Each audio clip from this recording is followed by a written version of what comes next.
Sehemu ya 128 tulipoishia ni kwenye vita ya mabeshte. Vita ya marafiki vipenzi sana kati ya Sally pamoja na Hamza. Sally anachokifanya ni kama akili yake inaendeshwa na mshua wake. Na vita iliyokuwepo aisee, kwa sababu Sally ni kama aliamrishwa kwamba inabidi afanye haraka kuweza kumuua Hamza. Kwa hiyo muda ule baada ya kupewa amri, macho ya Sally aliwaka na pale pale alinyosha mkono wake na kucha zake zikarefuka zikidhihirisha hali yake ya kuwa nusu jini ili kwenda kumlenga Hamza. Sekunde iliyofuatia tu Sally alikuwa ashapotea aliposimama, na ghafla akaibukia nyuma Hamza. Makucha yake ya kijini aliyafyatua kwa nguvu na kujumlisha na nguvu ya giza aliyokuwa nayo. Aisee alichechema zaidi na moja kwa moja yalivaana na kivuli cha Hamza na kupasua. Tukumbuke tu kwamba mpaka Sally kufikia hatua hii, nguvu yake kwa namna fulani imeshalingana na Hamza. Sasa hii vita inakwenda kuishaje? Langu jina ni Lucas Lumbas na hii ni 129. Hata kwa Lovran na Nicholas ambao walikuwa na nguvu za juu, kama tu wangesogelea na kugusana na kivuli cha mwili wa silaha wa Hamza, wangeumia pakubwa. Lakini kwa Sally ambaye alikuwa chotara wa kiumbe Strigoi na vilevile kuwa na mwili wa jini, nguvu zake zilikuwa ni kubwa mno. Sasa muda huo na kuchochewa kwake na kunywa damu za watu, utimamu wake wa mwili ulikuwa mkubwa kuliko hata Hamza mwenyewe.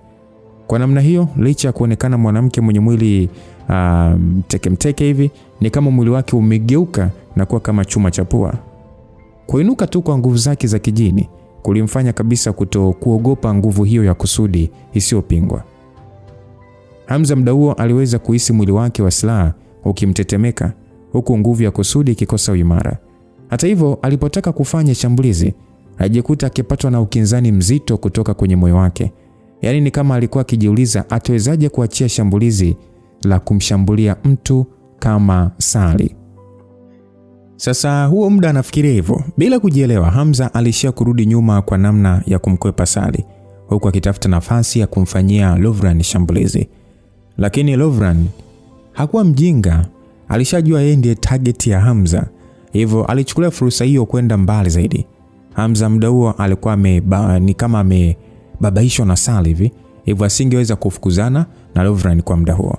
Isitoshe, inapaswa kueleweka kwamba Hamza alikuwa kisi uzito wa moyo wa kumshambulia Sally, lakini Sally mwenyewe alikuwa chini ya utawala wa kimawazo wa Lovran na kumfanya kumuona yeye kama adui. Muonekano wa Sally ulikuwa ni wa ukatili wa hali ya juu, hakuonyesha kuwa na chembe huruma hata kidogo. Jozi ya makucha ya kijini yalicharua kivuli cha mwili wa silaha wa Hamza na kutengeneza tikisiko mkubwa hivi. Asa muda huo, mara baada ya kuona hana uwezo wa kudili na Lovran kwa wakati huo, aliishia kung'ata meno yake na kuona atafute njia ya kumdhibiti Sally kwanza. Aliona kama Sally akiendelea kumshambulia namna hiyo, hataweza kudhibiti hali yake ya mwili wa kislaha kwa muda mrefu, na mwisho siku ataishia kufa. Na Sally hataweza kuamka tena kwenye uchawi wa Lovran. I say, I'm sorry Sally. Hamza aliongea mwenyewe, na kisha kwa mara nyingine aliongeza mkandamizo wa nguvu ya kusudi na kuimarisha mwili wake wa kislaha. Sasa muda huo aliinua silaha yake na ilienda moja kwa moja kuvaana na makucha ya Sally. Makucha ya Sally yalionekana membamba na dhaifu, lakini kiuhalisia yalikuwa na nguvu za kijini na kufanya kupitia kucha zake tu kuweza kupangua shambulizi la Hamza. Hamza upande wake aliendelea kufyatua mapigo ya kusudi na yote alimvaa Sally. Nguvu hiyo ya kusudi ilienda kuvaana na Sally hewani, lakini ni kama vile vitu vizito vinagongana angani na kufanya ardhi ya chini kutetemeka. Japokuwa kimwili Sally alionekana mdogo, alikuwa na nguvu. Alikuwa na nguvu isiyopimika. Sally muda ule aligundua hawezi kumuua Hamza kwa kutaka kumrarua na makucha yake. Hivyo mara moja alipaa kwenda angani zaidi, na mdomo wake mwekundu ukatoa sauti kali ya kuumiza masikio. Sauti ile ya kijini ilikuwa ni kama upanga mkali sana. Mtetemeko wa mawimbi yake ya sauti ukijumlisha na kubeba nguvu ya kijini ulifanya liwe shambulizi kubwa mno la kiroho ambalo linaweza kuua maelfu ya watu mara moja tu kwa kusikia sauti yake. Sasa Hamza mwili wake wa kislaha hakuonyesha kuathirika, lakini alihisi ngoma za masikio yake zikitaka kumpasuka. Alijua hiyo ni silaha halisi ya kijini aliyokuwa nayo Sally. kwa sababu mashambulizi hayo ya sauti athari zake zilikuwa zikichanganya kuliko hata za adept au wa majisi wanaotumia sauti kwenye mashambulizi. Hamza aliamini kama isingekuwa kwa uwezo wake wa damu, basi angeweza kuathirika kiroho kwa kiasi kikubwa na kushindwa kuvumilia. Lovran na Nicholas ambao walikuwa zaidi ya mita 100 mbali, mara baada ya kusikia sauti ya kijini walijikuta wakijisikia vibaya mno. Kusema kweli ni ngumu kukisia ni watu wangapi wangekufa kama Sally akitoa sauti hiyo katika kadamnasi ya watu wengi. Hata hivyo, kwa sauti hiyo kali, baadhi ya nyumba zilizokuwepo hapo zilitengeneza nyufa kutokana na hali ya mtikisiko, kama vile kulikuwa na tetemeko la ardhi. Na Hamza yeye alijihisi ni kama vile taratibu damu yake ilikuwa ikitaka kutoka kupitia masikio yake. Alishindwa kuendelea kusikiliza sauti hiyo na mara moja alikanyagia silaha yake. Pale pale kwa kuunganisha na nguvu ya mwili wa silaha, alifyatua shambulizi la kusudi kumlenga Sally. Shambulizi hilo lilikuwa ni kama linakwenda kudondosha anga. Pale pale kutoa sauti kwa Sally kulikatishwa na shambulizi hilo na ikamlazimisha kufyatuka kwenda mbali kukwepa shambulizi la Hamza. Ni muda ule mwili wa Sally ulikuwa ukitoa cheche za moto wa rangi ya zambarau. Cheche zile ghafla tu ziligeuka na kuwa mishale isiyohesabika ikimsogelea Hamza kwa kasi. Hamza aliweka silaha yake kwa namna ya kukinga, na nguvu ya kusudi iliyotoka kwenye silaha ile iliweza kukinga mashambulizi hayo ya mishale. Wakati huo huo, akitumia mkono mwingine, alirusha pigo lingine kwa kulenga kifua chake. Hamza alijua ili mradi ubongo wa Sally ni mzima, hata kama moyo wake ukiumia ataweza kupona. Hiyo ndio faida ya Sally dhidi ya Strigoi wengi kwa kuwa na asili ya jini.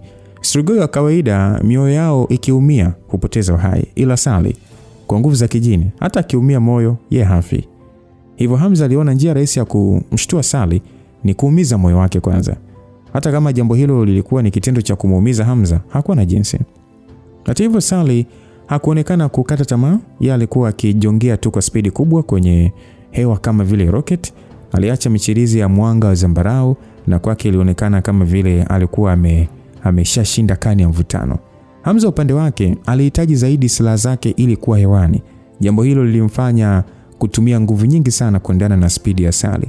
Upande wa mbali, Lovran na Nicholas waliweza kuona mwanga wa dhahabu ni kama ukifukuzia mwanga wa zambarau na kushambulia kwa kasi. Sasa Lovran akasema kwamba umeweza kugundua kitu naona Lucifer msisimko wake ni kama unazidi kushuka hivi. Aliongea Lovran aliyekuwa na tabasamu la wovu. Nicholas akasema kwamba ndio, na sidhani kama ataweza kumudu kwa muda mrefu. Ni kama ilivyotarajiwa bwana inaonekana damu ya Abisi ina nguvu mno kuliko sisi Strigoi. Aliongea Nicholas na Lovran akasema kwamba nilijua tu, ingawa Lucifer ni mtu mwenye nguvu, bado ni mdogo. Hawezi kuwa na nguvu kubwa isiyo na mipaka bana. Uwezo wake hawezi kuwa mkubwa kiasi hicho. Kupigana kwake kunaonekana hawezi kushindwa. Ni kwa sababu tu ana ufunuo wa nguvu ya kusudi. Na ni aina ya nguvu ambazo haziwezi kumudu muda mrefu. Aliongea Lovran kwa kujivunia. Nicholas alicheka akasema, bro, mimi nakukubali sana. Wewe ndiye mmoja wa wenye akili kubwa sana kwa kutokea kwenye jamii yetu. Aliongea Nicholas akimsifia Lovran na Lovran akasema kwamba acha bwana. Ila baada ya nguvu zake kuisha, tutaenda na kumuua wenyewe. Kama nisipochimba moyo wake, nitashindwa kabisa kuondoa chuki iliyo moyoni mwangu. Basi Lovran aling'ata meno yake kwa nguvu kutokana na hasira aliyoisikia kwa kile alichofanywa na Hamza, mpaka kuwa katika hali ya kupoteza hadhi yake aliyoitunza kwa miaka mingi. Hakuwahi kuamini binadamu anaweza kumfanyia kitendo cha namna hiyo. Sasa upande mwingine, Sally aliyekuwa amerogwa alianza kuona binadamu aliyekuwa akipambana naye akikaribia kufa.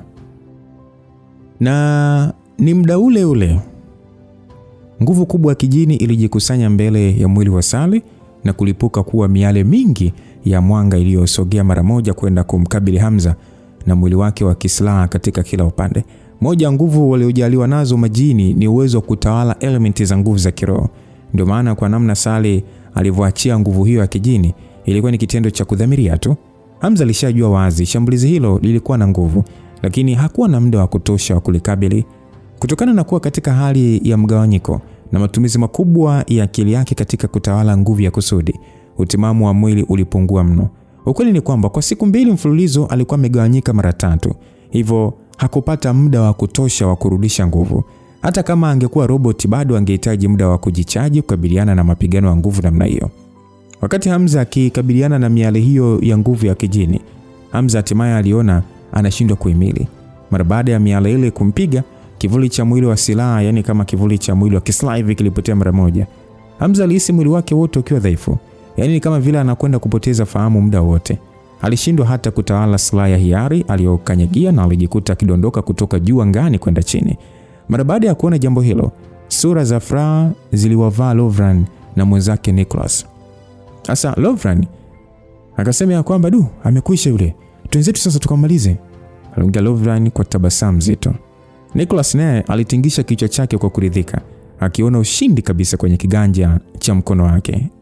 Upande wa Hamza alijua katika hali hiyo ya udhaifu lazima atazingirwa na kushambuliwa pande zote.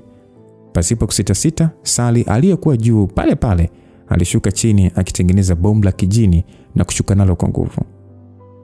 Sasa upande wa Hamza, ingawa alikuwa amechoka, aliweza kuvuta pumzi. Mara baada ya kukanyaga ardhini, alitumia mguu wake kujifyatua na kukwepa shambulizi la Sally. Kombora hilo la kijini lilisababisha vumbi zito kuinuka juu angani na kusambaa kila mahali, huku chini likiacha shimo. Hamza kuona hivyo hakutaka kuthubutu kushindana tena. Aliona anapaswa kutafuta mahali pa kujificha haraka iwezekanavyo ili apate muda wa kurejewa na nguvu na kulinda uhai wake. Ingawa bado vita hiyo ilikuwa imemkalia kushoto, Hamza hakukata tamaa. Jambo pekee alilohitaji muda huo ni mbinu anayoweza kutumia kupoteza muda na kuona kama anaweza kurejewa na nguvu zake, kisha kumshtukiza Lovran. Hamza wakati akikimbia ndani ya barabara, Lovran na Nicholas nao walijiongea kwa spidi. Sasa Lovran alicheka akasema kwamba Lucifer, yani bado unafikiria kuishi baada ya hiki ulichokifanya? Aliongea Lovran kisha akamgeukia binti yake akamwambia kwamba safi sana binti yangu. Muda wako ni wa thamani sana. Wewe kaendelee kuua na kunywa damu, huyu sisi wetu achie tu. Ashakuwa goigoi. Basi muda ule Sally alipotaka kuendelea kumfukuzia Hamza, ghafla Lovran aliminya remote ya nafsi na kumfanya Sally macho yake kuwaka. Pale pale aligaili na kwenda mbali kuendelea kutafuta vitoweo. Mara baada ya kuona hivyo, Hamza alishikwa sana na hasira kwenye moyo wake, lakini hakuwa na nguvu za kufanya chochote. Hamza kwa nguvu sana huko akimuita Sally akasema kwamba Sally, usiue tena tafadhali. Lakini kwa bahati mbaya, msichana huyo ambaye siku zote alikuwa akimsikiliza tokea akiwa mdogo, muda huu hakusikiliza kabisa maneno yake. Alikuwa ni kama mtu aliyemfahamu lakini ghafla akawa mgeni. Hamza alishia tu kuangalia uelekeo wa Sally alikotokomea pasipo kufanya chochote. Na haikuwa na haja ya kuuliza ni watu wangapi zaidi angeenda kupoteza uhai. Sasa Lovran akasema kwamba Lucifer, yani kwa hali ulionayo, bado tu una ujasiri wa kujali watu wengine? Aliongea Lovran akiona tabasamu la dhihaka. Pale pale alifanya uchawi wake wa risasi za nguvu za giza na kumrushia Hamza wakati akimfukuzia. Lovran hakutaka kumuua Hamza moja kwa moja. Alitaka kwanza amkamate na kisha kumtesa afu ndo amuue. Ingawa Hamza alikuwa na nguvu kiasi zilizobakia, uwezo wake ulikuwa umeshuka mno.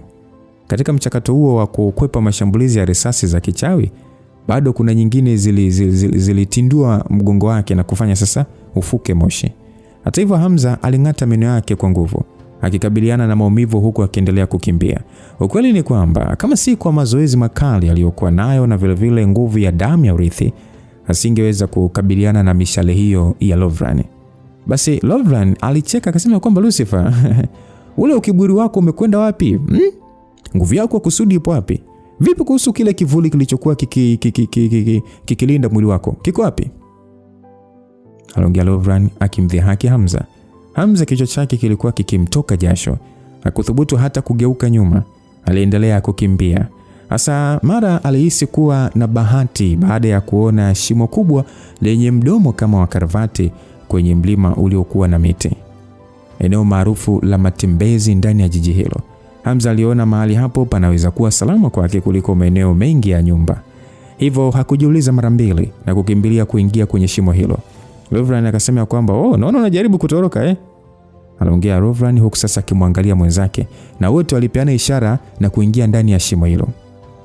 Ndani ya shimo hilo Hamza aligundua lilikuwa ni kama handaki lenye kona, lakini bado hakuwa na namna ya kujificha ndani yake ili kuepuka Nicholas na Lovran. Hata hivyo, mara baada ya kuingia ndani zaidi, alijikuta akishangaa baada ya kukutana na hali ya kutisha. Aisee, ilikuwa ni miili ya watu. Shimo lilikuwa limejaa mamia miili ya watu waliokuwa wamelala chini. Hatimaye Hamza aliweza kuelewa kwa nini eneo hilo lilikuwa na miili mingi ya watu. Ilionekana shimo hilo lilikuwepo wakati wa vita na baada ya muda likageuzwa kama eneo la ibada za kitamaduni. Hata hivyo, kutokana na kitendo cha watu wengi kuuliwa na Sally, watu waliona kama eneo hilo ni salama na walikimbilia humo kwa ajili ya kufanyaje? Kujificha. Lakini walishindwa kuelewa kuwa adui yao hakuwa binadamu, bali ni kiumbe ambaye aliendelea kuua hata bila kuingia ndani ya shimo hilo. Hamza alijikuta akiangalia maiti hizo zilizokauka, huku zikiwa na sura zilizojikunja, zikionyesha vifo vyao havikuwa vya hiari kabisa na walikuwa katika uchungu mkubwa. Hamza alizidi kusikitishwa zaidi, hasa baada ya kuona mtoto mdogo kabisa wa miaka 2 aliyekufa pamoja na mama yake wakiwa wamekumbatiana. Hali hiyo iliamsha mtafaruku ndani ya moyo wa Hamza. Sio kwamba eti Hamza hakuwahi kuona hali kama hizo mwanzo, hapana, bali ni kwamba hakuona tukio la kusikitisha kama hilo kwa muda mrefu kidogo. Miaka ya nyuma akiwa katika ulingo wa vita, alishazoea kuona maiti nyingi namna hiyo na kuona vifo kwenye machafuko kama swala la kawaida tu. Lakini maisha yake ya hivi karibuni, pamoja na kujikuta akiwa kwenye ndoa na kuwa na familia na watu anaowapenda na vile vile kuishi maisha ya kawaida, yalikuwa yamemfundisha maana ya thamani ya uhai.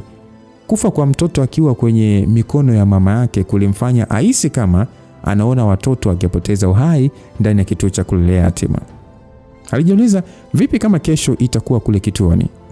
Ni hali ambayo ingemuumiza zaidi moyoni. Aliangalia wanawake waliokuwa wamekauka miili na kujiuliza kwamba vipi kama kati yao kuna mpenzi wake? Angejisikiaje? Yaani ni kama mtu anayefanya mauaji, alafu kati yao waliouliwa, vipi ndo angekuwemo ndugu yako afu ujui, ama mzazi wako alafu ujui? Ungejisikiaje? Kwa hiyo, kutokana na mabadiliko makubwa ya moyo wake, jambo hilo kwenye macho yake lilikuwa ni tafsiri tofauti sana na zamani. Tafsiri yake muda huo ilikuwa ni watu hawa hawakupaswa kufa kikatili namna hii.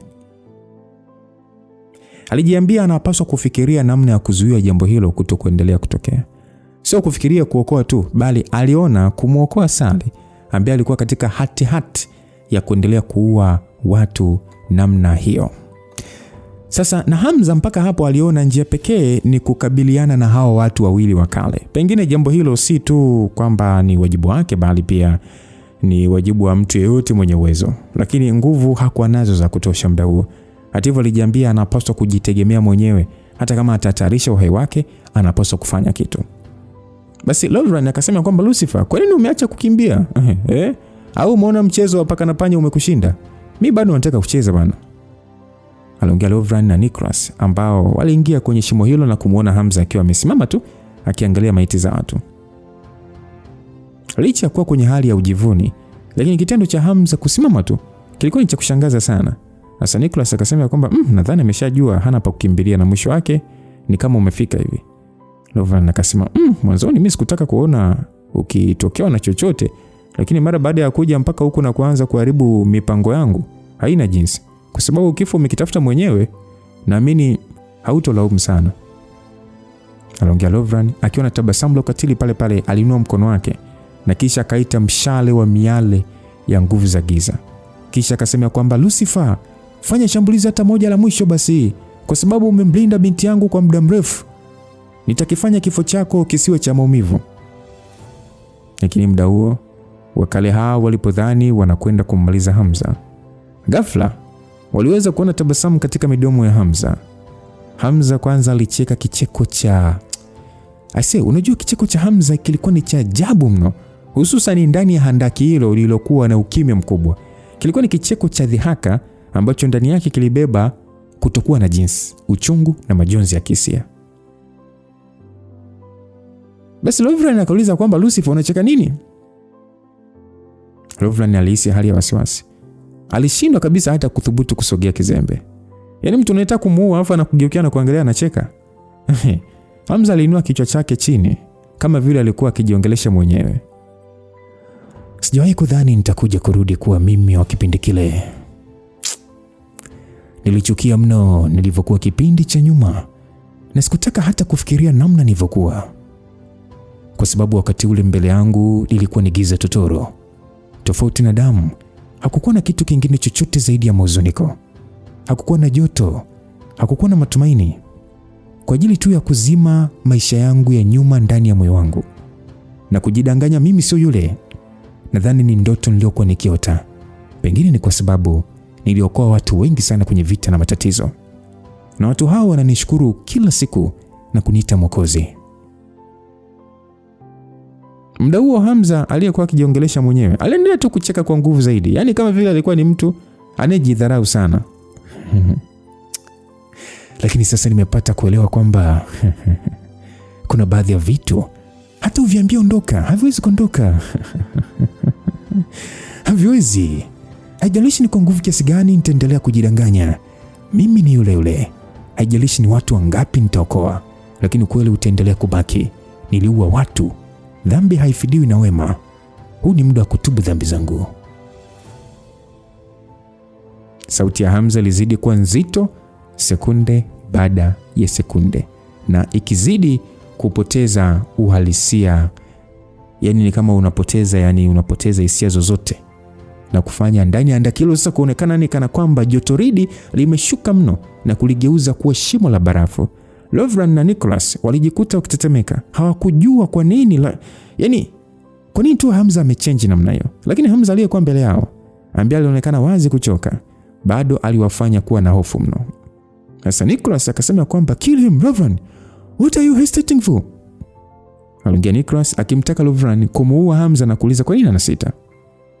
Muda huo Nicholas ndiye aliyekuwa ameamka peke yake, na mara baada ya kuona bado Lovran amebunga, pale yeye alifanya shambulizi. Hasa pale na upanga wake wa kimajisi alifyatuka na kumlenga Hamza kwenye shingo yake, huku akisema kwamba go to hell Lucifer. Lakini muda ule Nicholas alipotaka tu kumkaribia Hamza, ghafla kulikuwa na mabadiliko ya kushtukiza. Hali ya nguvu ya giza ya kutisha, hisia mbaya za wokovu ya nafsi na msisimko wa nguvu ya kifo viliibuka katika mwili wa Hamza. Yaani ilikuwa ni kama moto wa kuzimu ulioibuka kutoka kusikojulikana na kumvaa Hamza ndani ya sekunde tu. Mara baada ya Nicholas kugusana na nguvu hiyo ya nishati ya giza, silaha yake ya kimajisi ya nguvu za damu ilikatika katika vipande kama karatasi, ikishindwa kabisa kuhimili. Nicholas mwenyewe alishikwa na mshtuko kiasi kwamba alishindwa kuendelea na shambulizi lake, na kwa haraka sana alipiga sarakasi kurudi hatua mbili nyuma. Muda huo mkale Nicholas alikuwa katika hali ya bumbwazi, akishuhudia namna ambavyo mwili wa Hamza ulikuwa umezingirwa na kiwango kikubwa sana cha nguvu ya giza. Akajiuliza, hii ni nguvu ya kusudi pia ama? Ni muda ule mara baada ya Nicholas kuhisi kwa umakini, aliweza kugundua nguvu ya giza iliyomzingira Hamza ilikuwa ni nguvu ya kusudi, lakini katika hali tofauti. Kulinganisha na mwanzo, nguvu hiyo ya kusudi ya giza ilikuwa na utofauti mkubwa mno. Mwanzoni ilikuwa ni nguvu ya kusudi ambayo ni kama nuru ya malaika, lakini muda huo ilikuwa ni nguvu ya kusudi ya giza yenye kutisha zaidi, kana kwamba Hamza ni shetani aliyebukia kutoka kuzimu. Sasa Lovran akasema kwamba kwa nini nguvu yake ya kusudi imebadilika na kuwa hivi? Au inamaanisha na nguvu za kusudi za aina mbili? Lovran aliyeshtuka alijikuta akibabaika. Nicholas akasema kwamba haiwezekani, kivipi mtu aweze kuwa na ufunuo wa nguvu za kusudi za aina mbili Afu kubwa zaidi akiwa katika mwisho wa nguvu zake. Kwa nini ghafla tu akawa na nguvu kubwa ya giza na kuitoa? Nicholas alishindwa kuamini macho yake. Hiyo ni kwa sababu pressure aliyokuwa akihisi wakati huo ilikuwa ni kubwa mara nyingi zaidi kuliko ile aliyokuwa nayo Hamza akiwa katika hali ya mwili wa kisilaha. Alijua mwili wa kisilaha aliyokuwa nao Hamza mwanzo ulitokana na kugawanyika kwa nguvu yake ya kusudi. Ndio maana nguvu ikawa kubwa, lakini nguvu hiyo ya kusudi ya giza ilikuwa imepita hata katika ile nguvu ya kujigawanya kwake. Na ghafla Hamza aligeuza kichwa chake, na pale jozi ya macho yake zilikuwa ni kama za mwewe au mbwa mwitu mwenye njaa ya karne. Alikuwa ni kama mnyama wa kutisha ambaye alikuwa tayari kummeza mtu muda wote. Wakale hao wawili walijikuta wakiwa katika hali ya kutetemeka sana, kwa sababu walichoweza kuona kwenye macho ya Hamza ni nguvu ya uovu iliyokuwa ikicheza kwa hali isiyoelezeka. Hamza alijikuta akivuta pumzi ndefu sana, kama vile ni shetani aliyeibuka kutoka kuzimu na kuja kwenye ulimwengu wa binadamu na kupata hewa safi ya ulimwengu huu kwa muda mrefu.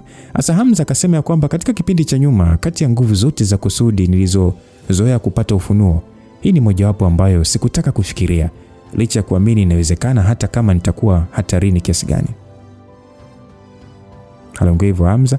Alichokuwa kimaanisha ni kwamba kulikuwa na uwezekano wa yeye kuwa na nguvu zaidi ya kusudi, lakini hakutaka kuifikiria njia hiyo kwa sababu ya asili yake namna ilivyo.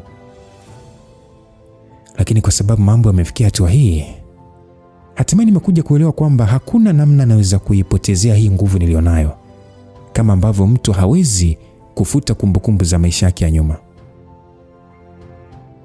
Hamza alitoa sauti hiyo, na katikati ya maneno yake ghafla tu silaha nzito na nyeusi ilionekana katika mikono yake. Muda huo ni kama pete yake kidoleni iliweza kuhisi hisia za Hamza, kwani silaha iliyokuwa mkononi mwake haikuwa ya kawaida hata kidogo. Ni upanga uliokuwa mrefu kwa zaidi ya mita 3. Upanga huo mpana na mrefu ulikuwa ni kama mlango kuelekea gizani, huku yeye mwenyewe mwili wake ukiwa kama mtu anayetarajia kuingia ndani ya mlango huo. Ni upanga ambao haukuonekana kuwa na makali, na kulikuwa hata na mikwaruzo juu yake, yaani ni kama upanga uliotumika katika vita vya zamani za kale. Mara baada ya upanga ule kugusana na nguvu ya kusudi ya giza, ni kama upanga ule ulishika moto mweusi na kuanza kuungua kana kwamba unalipuka. Nicholas akasema kwamba hili ni jambo gani hili? Katoa wapi silaha lote hilo? Nicholas alikuwa katika hali ya mshtuko. Alishindwa kabisa kuelewa kivipi Hamza alikuwa amegeuka kutoka kuwa na nguvu ya kawaida kama nuru na ghafla tu kuwa kama shetani. Mbaya zaidi, hakuwahi kusikia wala kuona silaha kubwa namna hiyo, hata kwa kuishi kwake kwa zaidi ya miaka 1000 hajawahi. Ukweli ni kwamba alishindwa kabisa kuona kama upanga huo ulikuwa umetengenezwa na madini ya ulimwengu huu. Kilichomwofisha zaidi ni kwamba silaha hiyo ilikuwa imeambatana na msisimko mzito wa kikatili wa kale sana. Ilikuwa ni ngumu kujua ni damu kiasi gani upanga huo ulimwaga au uhai wa watu wangapi ambao ulichukua na kuwa na nguvu ya aina hiyo. Nguvu ya kusudi ya giza iliyokuwa imetawala mwili wa Hamza ilikuwa ni kama mlipuko wa volkano.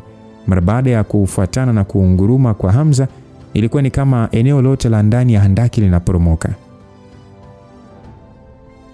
Nguvu ya kusudi ya tohara ya uhai ambayo Hamza aliita mwenyewe, ukweli ni kwamba alishawahi kuidhania na kuipotezea mara moja, na kuja pia hata kuja kabisa kuitumia, lakini hakutegemea kama angekuja kulazimishwa kuitumia haraka kiasi hicho.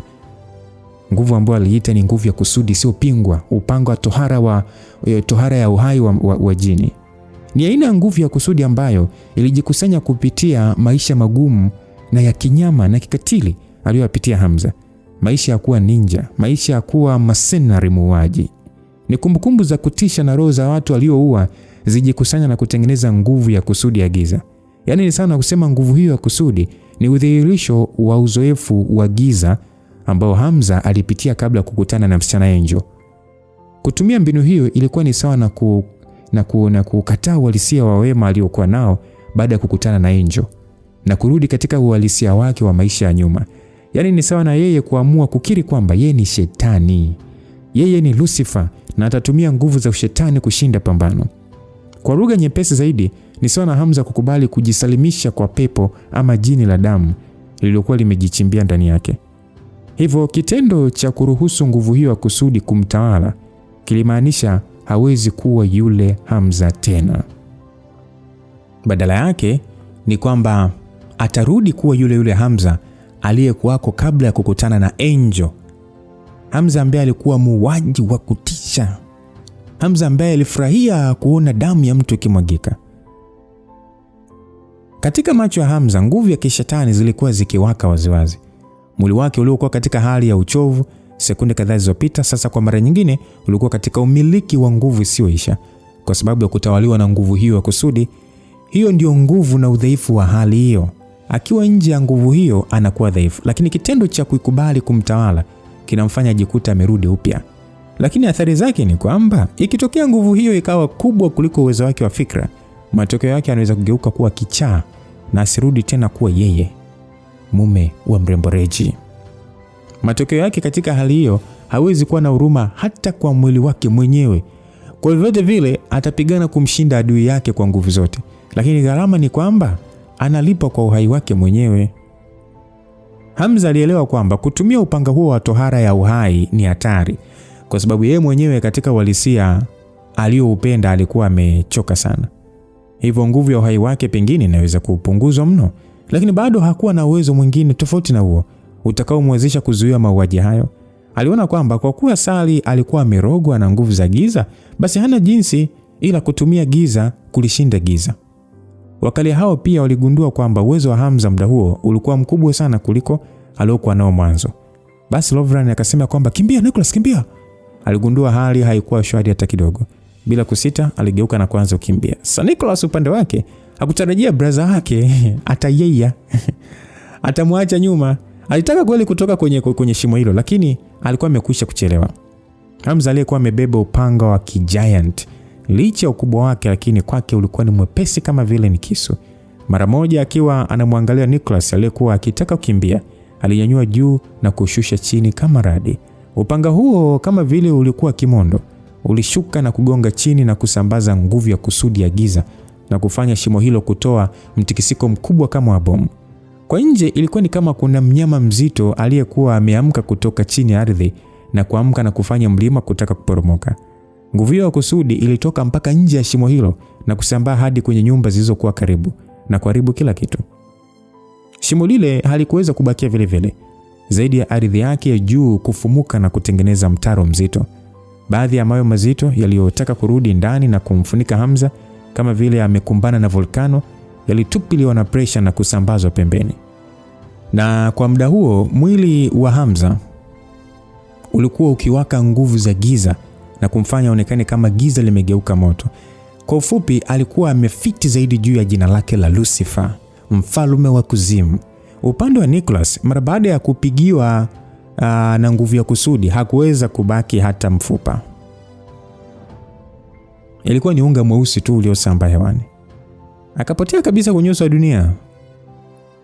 Kuweza kumuua mtu wa kale, tena Strigoi mwenye mafunzo ya kimajisi kwa pigo moja tu la kusudi ya giza.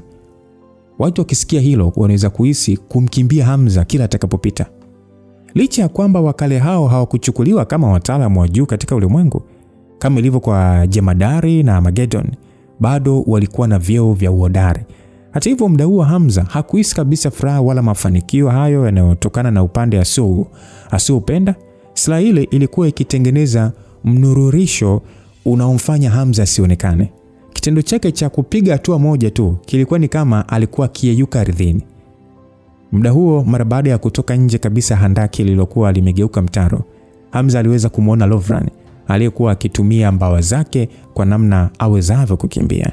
Lakini ilikuwa ni kitendo cha Hamza kukita mguu wake chini ardhini, na kama vile alikuwa mpira alifyatuliwa kama rocket na kwenda angani kwa zaidi ya mita 300. Hamza alijikuta akitoa kelele mzito na kisha pale pale alifyatua silaha yake ile kwa nguvu zote. Nguvu ya kusudi iliyotolewa kwenye upanga ule ilifyatuka kama dhoruba inayokwenda kuangusha anga. Ilikuwa ni kama vile anga linapitia mikwaruzo mikali na kutoa sauti ya kutisha ngurumo. Lovran mara baada ya kuhisi nguvu inayomsogelea alijikuta akiona kabisa hana pa kukimbilia. Basi alianza kupiga kelele akita, Sally, niokoe mimi Sally. Ghafla tu kivuli kilichofunikwa na uzambarau kilijitokeza nyuma mgongo wa Lovran, akiwa amenyosha mikono yake iliyochomoza makucha. Kwa nguvu kabisa aliweza kukabiliana na nguvu ile ya kusudi. Nguvu ile ya kusudi ilimfunika yote Sally, lakini ilikumbana na ukinzani mkubwa na kutengeneza cheche kama za fataki. Muda huo nguvu ya kusudi ya Hamza ilikuwa ni kama imemmeza Sally yote. Hata hivyo alishindwa kabisa kukabiliana na msukumo wake na kuishia kurudishwa tu mita kadhaa nyuma, japo alifanikiwa kumkinga Lovran. Lakini muda huo nguvu za Sally zote ziliharibika na yalionekana majeraha mengi mwilini mwake. Hata hivyo yalipona haraka. Mara baada ya kuona ameokolewa, Lovran alijikuta akitoa pumzi ya afadhali. Hasa muda ule wakati alipoanza kukimbia, alikuwa ashatumia unyayo wake wa nafsi na kumuita Sally, ndio maana alitokea ndani ya wakati. Basi Lovran akasema kwamba Sally, wewe endelea kupambana naye. Mimi mpaka nikimbie kwenda mbali zaidi. Ndio Lovran hakutaka kabisa kuthubutu kubaki ndani eneo hilo na alitaka kukimbia haraka iwezekanavyo. Hata hivyo ni kama Hamza alishajua muda mrefu kwamba bwana huyo alikuwa akipanga kukimbia. Hivyo aliinua ile silaha yake nyeusi na kisha akaongeza ukali wa nguvu ya kusudi. Awamu hiyo Hamza alikuwa ni kama tanuru la nguvu za giza na kutoa pressure kubwa mno. Hamza alifanya shambulizi la kusambaza nguvu ya kusudi katika mzunguko mkubwa sana kwa kutumia silaha hiyo nyeusi. Mara baada ya kurusha mkono wake tu, nguvu ile ya kusudi ilijifyatua. Hata hivyo, uelekeo wake haukuwa kwa Lovran bali kwa Sally. Shabaha ya shambulizi hilo haikuwa kwa Lovran aliyekuwa akikimbia, bali ni kwa Sally, kwa sababu alijua kwamba akishambulia Lovran, Sally ataenda kumlinda. Hivyo Hamza kuona haja ya kumwacha Sally. Muda huo, ingawa Hamza alikuwa amepoteza ufahamu wake, utashi wake wa kupigana ulikuwa mkubwa sana. Alikuwa na uwezo wa kufanya upembuzi na kujua ni shambulizi gani linaweza kumuua adui yake. Mara baada ya shambulizi la nyota ya asubuhi kumsogelea Sally, ilikuwa ni kama vile sayari inatoka ardhini na kwenda angani. Sally pale pale alihisi nguvu ya shambulizi hilo, na yeye pia alipandisha mbawa zake za kijini na kumfanya onekane kama anaungua na moto mwingi sana, ambao mwisho wake ulikuwa ni kama ngao. Muda ambao shambulizi lile lilikwenda kuvaana na ngao ile, lilitengeneza mtikisiko mkubwa kwenye hewa na kusambaa. Nishati iliyotokana na mgongano huo ilikuwa ni ya mlipuko mkubwa, kama vile fataki la kifo. Hata ardhi iliyokuwa chini iliweza kuathirika. Hamza mara baada ya kuachia shambulizi hilo, hakuonekana kuchoka kabisa. Pale pale alikuwa ameshaita silaha inayopaa na kutumia nguvu ya kusudi kukabiliana na Lovran anayetoroka. Hasa muda huo, Sally ambaye alikuwa ametumia nguvu zake zote kukabiliana na pigo la nyota ya asubuhi, alikuwa katika matatizo ya kuweza kumsaidia Lovran. Lovran aliyekuwa akikimbia alijua na kwenda kupona ghadhabu hiyo, lakini sasa nani angedhania kitu chenye ukali kilikuwa kikichana anga na kumsogelea kwa kasi nyuma yake. Ile alipogeuka tu, aliweza kumuona Hamza akimfukuzia nyuma yake na kuachana nafasi ndogo sana kuweza kufikiana. Hamza ambaye muda huo mwili wake ulikuwa ukiwaka na nguvu ya kusudi ya giza, alikuwa amekanyaga juu ya silaha inayopaa, na muda huo alikuwa kama mtoa roho aliyeibuka kutoka kuzimu kumchukua Lovran. Lovran alijikuta akijitahidi kusema hapana, no. Aliongeza kwa nguvu, huku sasa akigeuza kichwa chake na kujaribu kuita nguvu za giza kumkabili Hamza. Hata hivyo, mishale yake ya nguvu za giza haikuweza kumletea athari yoyote Hamza. Hamza alishia kutoa kelele tu, na mara baada ya kugonga silaha aliyokanyagia, alifyatuka akiwa na upanga wa tohara ya uhai. Kufumba na kufumbua, alikuwa mbele ya Lovran. Mkono uliokuwa na nguvu kama chuma ulishika shingo ya Lovran. Shingo ya Lovran ilikamatiwa na kufanya macho kumtoka. Muonekano wake ulikuwa mkali na hata makucha yake yalichomoka muda huo. Alihisi ni kama hali ya aibu hivi kubwa na woga. Hamza alitoa sauti ya kejeli, na bila kufanya chochote ni kama moshi ulitoka kwenye mwili wake na kumvaa Lovran. Pale pale alianza kuungua kwa kasi ya ajabu sana. Ukali wa nguvu ya kusudi ya Hamza ulifanya mwili wa Lovran kuwa kama sanamu la udongo na kuanza kumeguka kwa kasi. Lovran alishia kutoa ukelele wa maumivu tu. Alihangaika kwa sekunde 3 tu mpaka pale mwili wake ulipogeuka majivu kama ilivyokuwa kwa ndugu yake Nicholas. Alikufa huku akishindwa kudhani katika ndoto zake zote, pamoja na umri wake, kwamba atafia mikononi mwa binadamu wa umri mdogo sana. Mara baada ya Sally kupambana na nguvu ya shambulizi la nyota ya asubuhi, alionekana kuchoka mno baada ya kulipangua, na mwili wake wote ulikuwa umejaa majeraha. Hata zile mbawa zake za kijini nazo zilidhoofika. Achilia mbali kwamba kifo cha Lovran kilifanya mkataba wa nafsi baina yao kuvunjika, muda huo kulikuwa na hali ya ukungu mweusi uliokuwa ukimtoka Sally machoni. Ufahamu wake ulionekana taratibu ukianza kurudi katika hali ya kawaida. Hata hivyo, bado alikuwa katika hali ya ujini, hivyo kiu ya damu ilikuwa ni kubwa. Hali hiyo ilimfanya kupitia mgogoro wa mawazo kiasi cha kuzidi kuwa dhaifu. Hasa upande wa Hamza, muda huo upande wake Hamza aliyekuwa ametawaliwa na nguvu ya pepo lake mwenyewe, nguvu ya dhamiri ya mauaji ilimvaa kwa kiwango kikubwa, huku akili yake yote ikiwa imetawaliwa na nguvu za giza. Mara moja alishikilia vizuri ule upanga wake, na mara nyingine aliufyatua kwa kulenga mwili wa Sally. Vipi, tunakwenda kumzika Sally ama? Tukumbuke ya kwamba Hamza ni kama amerejea kwenye ule uhamza wake kabla hajakutana na mtu wa kuitwa Angel ambaye alimbadilisha na akamfanya enjoy maisha mengine na kutofanya mambo ya mabaya. Sasa kwa hali aliyofikia, aliona hamna mtu wa kumsaidia, akaamua kurudi kwenye ule uhamza, Lucifer. Nikisema Hamza ni mtu wa kawaida, Lucifer. Hapa hata Sally atambuliki kama wanajuana, kwa sababu tulitarajia labda kwa pigo ambalo atakalompatia Lovran, basi Sally atamtambua, lakini no. Sasa mara baada ya kuona Hamza alikuwa akimshambulia, nguvu ya jini ilichukua nafasi ya kumtawala zaidi Sally. Akiwa katika uso wa ukali, pale pale aliyainua makucha yake na kuyafanyia mkandamizo kwa nguvu za kijini, kisha akaruka juu kukwepa shambulizi la Hamza, lakini wakati huo akirudisha pia. Hamza kwa wepesi alipiga sarakasi ya beki akiwa hewani, huku sasa kwa wakati mmoja akiendelea kurusha pigo lingine kulenga shingo ya Sally. Mbawa za Sally zilijipepesua kwa spidi kwenda chini, huku sasa akijitahidi kukwepa mashambulizi ya Hamza. Mara baada ya Sally kukanyaga ardhi, pale pale safu ya kimiujiza ilitokea kwenye miguu yake. Visu visivyohesabika vya kichawi vijitokeza kutoka kwenye safu ile na kufyatuka kwenda angani kumsogelea Hamza. Hamza alishia kutoa pigo la kusudi tu la nguvu ya giza, na mara moja aliweza kusambaratisha visu vile vya kijini. Muda huo pia alirudi chini ya ardhi, na mara baada ya kuchezesha vidole vyake tu aliachia kombora lingine la shambulizi kwenda kwa Sally. Sally spidi yake haikuwa ndogo pia. Kwa kujizungusha mwili wake tu aliweza kutawala mbawa zake za kishetani na kuruka juu kumshambulia Hamza. Muda huo wawili hao walionekana wakifukuziana kwa spidi kubwa mno.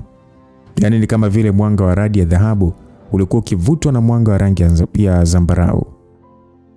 Ilikuwa ni milipuko na vishindo tu visivyosikika, ila kwa macho ya kawaida usingeona uwepo wa watu zaidi ya upepo na mwanga uliokuwa ukiibuka na kupotea. Ndani ya dakika 5 tu eneo hilo la mji lilikuwa limeharibika kama vile kuna janga la asili limetokea.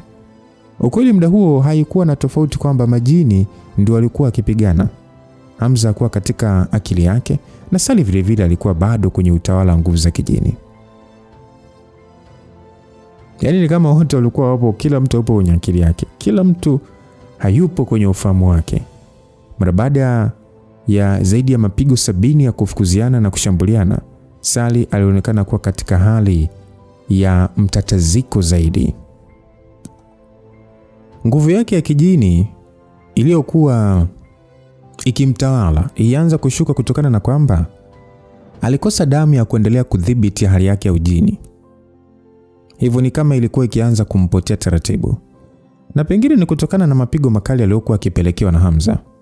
Ndio maana kadri alivyokuwa akitumia nguvu ndivyo ujini ulikuwa ukimpotea pia.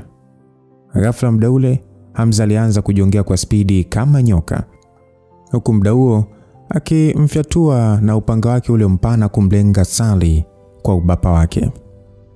Sally mwenyewe alitumia mikono yake kuzuia upanga ule, lakini alishindwa kufanikisha kushindana na nguvu yake. Matokeo yake Sally alifyatuliwa angani kwa zaidi ya mita 100. Mara baada ya kujipigiza kwenye majabari ya mawe, alidondoka kurudi chini na kuvaana na paa la kanisa. Sally alijikuta akitema damu nyingi sana, huku zile mbawa za kishetani zilizokuwa zimejichomoza zikipotea mara moja. Ile ishara ya unyayo wa nafsi kwenye macho yake pia ilipotea, na taratibu mwili wake ulionekana kurudi katika rangi ya ngozi yake halisi. Kitendo cha hali ya ujini kumpotea, maana yake uwezo wake wa kupigana ungepotea na mwili wake wote ungekuwa dhaifu. Na kwenye akili yake muda huo ni kama vile alikuwa ni mtu aliyekuwa ndotoni na sasa ndio anakaribia sasa kutoka kwenye ndoto. Upande wa Hamza alikuwa akipigana kwa moyo wake wote. Ni kama vile alikuwa na nguvu ambazo hazina mwisho. Alikuwa na muonekano kama mtu aliyepatwa na wazimu. Alifyatuka kutoka alipo kama mshale na kushuka chini. Lilianza giza, hatimaye wingu likaanza kupoteza giza kutokana na mwanga kutawala anga. Muda wote huo ndani ya chumba cha kujisomea cha Reji, taa hazikuzimwa kabisa usiku mzima. Regina aliyekuwa amevalia gauni la kulalia la kitambaa cha hariri alikuwa amesimama kwenye balkon akiangalia mawingu yaliyokuwa yakizunguka kwa kasi. Ni kama vile kuna kitu cha kushangaza juu ya mawingu hayo. Katika macho ya mwanamke huyo mrembo, macho yake yalikuwa yaking'aa kama vile yamemwagiwa maji, na kulikuwa na hali ya wasiwasi mwingi. Kwa siku kadhaa zilizopita hakuweza kupata hata chembe ya usingizi kwenye macho yake. Ukiachana na kazi zake nyingine, alikuwa amejikita kukusanya taarifa kutoka kwenye kitengo chake ambazo Hamza angezihitaji akiwa huko nje ya nchi. Akijiona amechoka, huishia kuvuna nishati ili kurudi katika hali ya uimara. Asa shangazi aliyekuwa na wasiwasi akasema kwamba Regina, hebu kunywa basi angalau hata hii hapa supu, nimetia viungo maalum kwa ajili ya kukuchangamsha. Aliongevo shangazi kutokana na Regina kukosa hamu ya chakula jana na juzi yake, hivyo asubuhi hiyo aliamka kuandaa supu hiyo na kuileta kwenye chumba chake. Regina huku akigeuka akasema kwamba asante shangazi. Shangazi akasema usijichoshe namna hiyo bwana. Ingawa sasa tayari una nguvu za nishati, ila uchovu wa moyoni ni hatari zaidi kuliko uchovu wa mwili. Kwa nguvu ulizonazo, kwa nguvu alizonazo Hamza, mimi na hakika atarudi nyumbani tu akiwa salama. Aliongevu shangazi kwa kubembeleza Regina apate kumwelewa. Asa Regina, ili kumuondoa mama yake huyo wa kambo, kumuondoa wasiwasi, aliishia kusogea kwenye meza na kuchukua bakuli ya supu. Akaonja kidogo na kisha akasema kwamba shangazi, nipo sawa, nasubiria tu taarifa kwa sasa. Shangazi hakuwa na jinsi zaidi ya kutingisha kichwa na kisha akasema kwamba mimi nitaondoka na Berida kwenda supermarket na kumsaidia pia kununua nguo. Kuna chochote unahitaji tukuletee? Reji akasema hapana shangazi, nyinyi nendeni tu.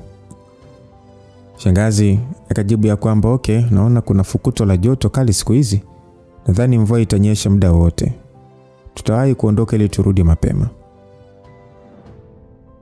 Shangazi alisema hivyo, lakini muda huo ghafla wanaume wawili wa umri wa makamo waliruka na kutua kwenye balkoni ya chumba cha Regina na kumfanya shangazi kushtuka. Mara baada ya kumwangalia kwa makini, aliweza kuwafahamu. Walikuwa ni maafisa intelijensia kutoka kule bondeni ambao walikuwa mjini kwa ajili ya kumlinda Regina na kumsaidia. Mmoja wao akasema kwamba mkuu wa bonde, kuna taarifa. Aliongea na kisha wote wakaingia ndani ya chumba cha kujisomea huku akimpa salamu ya kutingisha vichwa shangazi. Shangazi sio wa kumchukulia poa. Bibi hakuwa mjinga kumwacha Regina kwenye mikono ya shangazi na Hamza. Shangazi sio mtu wa kumchukulia poa hata kidogo. Basi shangazi aliishia kuwatolea tabasamu tu na kuwarudishia salamu ya kutingisha kichwa kwa namna ya kuambia wasijali. Hata hivyo muda huo alikuwa na wasiwasi zaidi juu ya hali aliyokuwa nayo Hamza. Kareji Kenyatta akakuongea sana na mara moja akalichukua kishikwambi kilichokuwa mikononi mwa afisa hao na hakupendelea kuambiwa tu kwa mdomo. Hapana, alitaka kusoma kabisa taarifa yote iliyotumwa pamoja na video. Mara baada ya kufungua video iliyokuwa kwenye kishikwambi hicho, uso wake ulionekana kuzidi kuwa serious na kushikwa na mshtuko kwa wakati mmoja. Shangazi kuona hivyo, alishindwa kujizuia na kusogelea kuangalia, lakini mara tu alikuta, ni kama haijikuta uso wake ukimfubaa na kuonyesha hali ya kutetemeka na mshangao mkubwa. Shangazi akasema, hii ni wapi? Kwa nini kuna miili mingi ya watu waliokufa namna hiyo na wanaonekana kama vile ni mazombi? Regina mara baada ya kuangalia baadhi ya picha zingine zilizotumwa, alishia kuuliza kwamba vipi mapigano yameanza? Yule mtu akasema kwamba itakuwa imekwisha kuanza mkuu wa bonde. Unamaanisha nini itakuwa? Si nimesema nahitaji taarifa za uhakika ama? Mkuu wa miliki, watu waliongozana na Sali ni wenye nguvu mno kiasi kwamba kusogea eneo tu karibu na tukio watu wamepoteza uhai. Maafisa wote wa intelijensia walijaribu kusogea kupata taarifa ya kinifu, wamefariki wote. Hii ni taarifa ambayo tumeipata kupitia kwa drone zilizokuwa zikidhibitiwa na maafisa wa mbali, lakini ziliharibika muda mfupi tu kwa milipuko na mtikisiko unaosikia katika eneo hilo. Inaonekana kuna mapigano makali yanayoendelea, na kupitia picha za satellite tumeweza kuona eneo kubwa la mji limeharibiwa na makadirio ya watu waliopoteza uhai yanaenda mpaka 1,000,000. Serikali kuu imeomba msaada kutoka kwa jumuiya ya kimataifa, lakini inaonekana nchi ya Marekani wanajua kinachoendelea na wamesema wasitume vikosi vyovyote, kwani ni mapigano ambayo wanajeshi wa kawaida hawawezi kuyazuia. Alafu kingine master, Wizara ya Ulinzi kupitia kitengo cha Malibu wanataka kupata taarifa za kinachoendelea kupitia kwetu. Je, tuwauzie taarifa tulizonazo ama? Mikono ya Regina iliishia kutetemeka kidogo, na kisha akiwa ameshikilia kishikwambi kile, alionekana kufikiria kwa sekunde, na kisha akasema kwamba kataa ombi lao. Kuanzia sasa taarifa zote zinazohusiana na kilichotokea zinapaswa kufanywa kuwa siri. Vijana hawa wawili walitikia yes madam, lakini bado walikuwa na wasiwasi na kuuliza kwamba mkuu, kama una wasiwasi mkubwa kuhusu Mr. Hamza, unaonaje ukituma watu kwenda kumsaidia? Ni mtume nani sasa? Unadhani kuna mtu yote kule kisiwani anayeweza kupambana na watu wakale? Tena jamii ya Kistrigoi? Ikiwa nchi kubwa tu zimeamua kulifumbia hili swala macho, unadhani anyway, haitowezekana kumtuma mtu. Msikilizaji, ukweli ni kwamba hata jicho la anga lenyewe lilikuwa na makisio tu ya kilichotokea, lakini hawakuwa na maelezo ya hakika kwa nini watu wengi namna hiyo walikuwa wamepoteza uhai. Sasa Siwi akauliza kwamba mkuu, tunapaswa kufanya nini kinachofuata? Regina alifumba macho yake akionekana kufikiria kwa sekunde 10, na kisha kwa ujasiri akasema kwamba kuanzia sasa toa maagizo yangu kwa kitengo kuweka umakini wao wote juu ya watu na taasisi zote zenye kinyongo na Inferno, wakiwemo watu wa Baraza la Giza na Baraza Takatifu. Alafu pili, fanyeni mchakato mpate mawasiliano na kiongozi mkuu wa Adept Association, na paswa kuzungumza ni haraka sana. Kuongea na Princess Aira, Master, unamaanisha yani unataka kumwambia akamsaidia Mr. Hamza kupigana? Aliuliza Siwi, lakini Regina alitingisha kichwa kataa. Kwa sasa mtu pekee anaweza kuingia eneo la mapigano na kujua kinachoendelea ni yeye pekee, ninayepaswa kumwamini. Mara baada ya kusikia hivyo, hatimaye walionekana kuelewa. Na mara baada ya kupokea maagizo hayo, mara moja waliondoka eneo hilo. Baada ya wote kuondoka, Regina alisogea kwenye meza yake ya kazi. Kisha aliinua simu yake na kupiga namba Eliza. Eliza upande wa pili ndio kwanza alikuwa akipata kifungua kinywa wakati akipokea simu ya Regina. Kwanza alishangaa kwa sababu ilikuwa ni asubuhi. Akauliza, mkurugenzi, kuna tatizo? Naona ni asubuhi sana. Sini, nitaondoka Tanzania kwa muda, sijui ni siku ngapi nitachukua na sidhani kama ninakoenda nitapata muda kufanya kazi. Kuanzia sasa na kuachia kampuni na maamuzi yote kuhusu kampuni hapo juu yako. Aliongea Regina. Mara baada ya kimya kifupi, Eliza alishia kuongea kwa wasiwasi akasema kwamba ni kwa sababu kuna kitu kimemtokea Mzama. Bado sijajua, ila naamini katika uwezo wako. Umekuwa kusimamia kazi za kila idara kila siku za kampuni kwa muda mrefu. Kwa naamini utaweza kusimamia kampuni yote. Si ndio? Aliuliza Regina. Mara baada ya kimya kifupi kutoka kwa Eliza, hatimaye alivuta pumzi na kusema kwamba anaweza kuisimamia na nakutakia safari njema na uwe makini. Regina macho yake yalikuwa tu katika hali ya wekundu.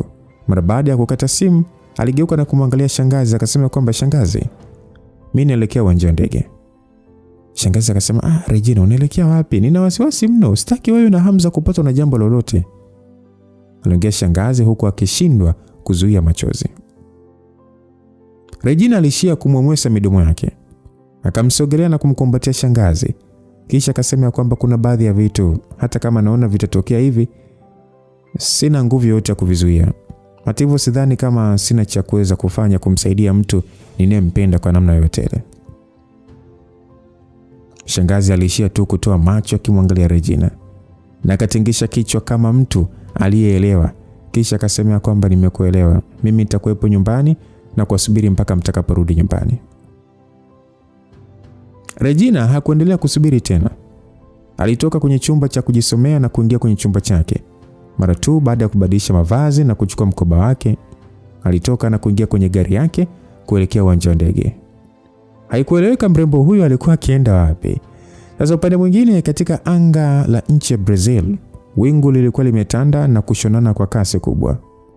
Huku ngurumo nzito zikiunguruma kwa namna kama anga litadondoka chini. Ndani ya kanisa ambalo paa lake lilikuwa limebomoka, Sally hatimaye alisimama kwa shida. Uchovu aliokuwa nao pamoja na majeraha yasiyohesabika havikuwa kitu kabisa. Hali ya kujilaumu katika moyo wake na maumivu ya moyo alikuwa akijisikia muda huo yalimfanya kuhisi angepoteza fahamu muda wote. Alikuwa ni yeye aliyesababisha mwanaume anayempenda kugeuka shetani na kuwa katika hali aliyokuwa nayo. Alijiambia kwa nini tokea akiwa mdogo amekuwa mzigo mzito kwa mwanamume huyo, na kila siku kuwa yeye ni wa kumlinda tu, na bado badala ya kumrahisishia kumlinda kwake, anapelekea hata kujitoa kafara kwa namna hiyo. Akimwangalia mwanamume aliyekuwa ameshikilia upanga mkubwa kutoka angani, akiwa na dhamira ya uenda wazimu ya kutaka kumuua, ni machozi tu aliyokuwa yakimtoka Sally muda huo. Mwanamke huyo aliyekuwa amerudiwa na hali yake ya ufahamu hakuwa na hofu kabisa ya Hamza kutaka kumuua. Alijua hana namna ya kulaumu kwa jambo hilo, lakini bado alishindwa kukubali kuona Hamza alikuwa amebadilika na kuwa mtu wa kutisha. Sally alijikuta akitoka na ukelele wa kilio kwa wakati mmoja, huku akiita kaka Hamza, akisubiria upanga unaomshukia kuharibu mwili wake na kupoteza uhai. Hata hivyo, mara baada ya kulia kwa sekunde 10, alijikuta katika hali ya mduao. Kuinua kichwa chake, pale pale aliweza kushuhudia upanga ule mzito ukiwa kama umegota angani karibu na mwili wake pasipo kumgusa. Ndiyo, ilikuwa ni Hamza aliyekuwa katika jaribio la kumuua Sally. Kushtuka mara moja na kuzuia jambo hilo, mkono wake nao uliishia kushikwa na ganzi huku ukitetemeka kwa nguvu. Yaani kama vile nguvu za kulishikilia silaha hiyo zilimtoweka. Ni muda ule ule kwenye macho ya Hamza kulikuwa kuna vita kubwa sana. Kulikuwa kuna mwanga mweusi uliokuwa ukipambana na mwanga wa rangi ya dhahabu. Na kadri mapambano hayo ya mwanga yalivyoendelea, hali ya uso wake ilibadilika. Akiwa kama mtu anayepambana na majonzi makubwa na maumivu makali kwa wakati mmoja. Sally alijikuta akielewa kinachoendelea, akajikuta akita Prince, na pale pale alijikuta akitambaa ardhini, na mara moja alienda kumkumbatia Hamza miguuni na kuongea kwa shida kusema kwamba Prince, ni mimi Sally, kaka Hamza, ni mimi Sally, amka. Mwili wa Hamza ulizidi kutingishika kama mtu aliyeshikwa na pepo mkali sana na kushindana naye. Mara baada ya kutingishika kwa muda, alishusha kichwa chake chini na kuangalia uso wa Sally uliojaa machozi. Hamza alijikuta akimfyatua Sally kwa teke zito mno lililompaisha mrembo huyo na kuchomoka na kioo cha kanisa na kutoka nje kabisa. Kuta baada ya kuta, Sally alijikuta akijigonga maskini, huku kila alipogeuka akaangalia alikomwacha Hamza. Lakini sasa ni muda ule ule alishindwa kabisa kumuona tena Hamza. Ni kama vile Hamza ameyeyuka. Na alivyogeuza macho yake upande mwingine, alichoweza kuishia kuona ni kama vile kuna kiwingu cheusi kilichokuwa kikikauka ndani ya jiji hilo na kuelekea mbali. Sally aliyegonga sanamu la Bikira Maria alijikuta akiketi chini akiangalia uelekeo ambao Hamza alipotelea. Ndani ya sekunde tu alitoweka kabisa kwenye upeo wake. Sally naye macho yake alizidi kujawa na ukungu, na haikumchukua muda mrefu alidondoka chini na kuzimia. Upande mwingine, ziwa Tanganyika halikuchukua sehemu kubwa tu ya mkoa wa Kigoma, msikilizaji, bali lilikuwa na ukubwa uliofikia mkoa wa Rukwa katika wilaya ya Kalambo. Ndani ya wilaya hii, jina kubwa lililomulika karibu tamaduni za mkoa ni jina la familia ya Chifunda. Jina la Chifunda bwana lilikuwa kama msingi wa ukoo, lakini mara baada ya miaka mingi ya miingiliano ya kijamii, jina la Mjema ndilo lilitawala zaidi katika eneo hilo. Sasa katika moja ya ng'ambo ya wilaya kando ya msitu ndipo alipo makazi makuu ya familia ya Mjema maarufu kama kijiji cha Chifunda, na ndio eneo la kimila la familia ya Mjema.